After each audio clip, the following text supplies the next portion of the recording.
Well, it's one of the country's most common disorders. Around 1 in 20 Australians are estimated to have attention deficit hyperactivity disorder, or ADHD.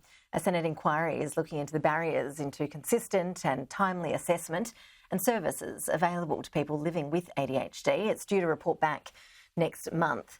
Joining us with more live now is Professor David Coghill, a child and adolescent psychiatrist and president of the ADHD Professionals Association. Really appreciate you making the time for us. Thank you. I can't get past that statistic I just read out there, David. I mean, 1 in 20 Aussies with ADHD. Does that mean that most people living with it probably haven't actually been diagnosed?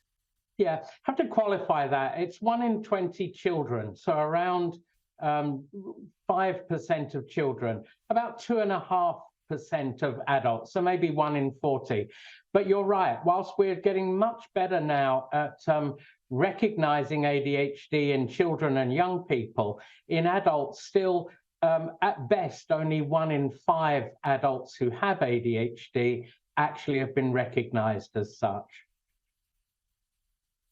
Okay, so what have the big issues been in terms of getting support for those people? I know that there's been a bit of controversy about the NDIS and being on the list and how much support people can get through that.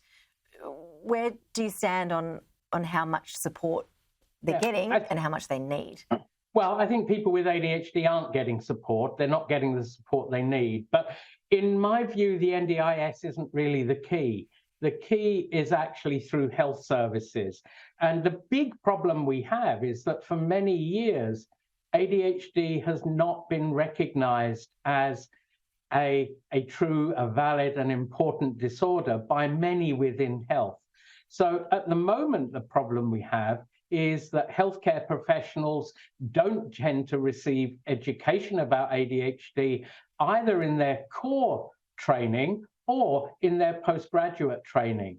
So when people are looking for an appointment to see someone to get an assessment for ADHD, it's very difficult. Those people who are able, willing and trained to provide these assessments have long waiting lists. So really what we need is better education, better collaboration between different parts of the health service, and really a skilled up healthcare professional network that can assess and then manage ADHD.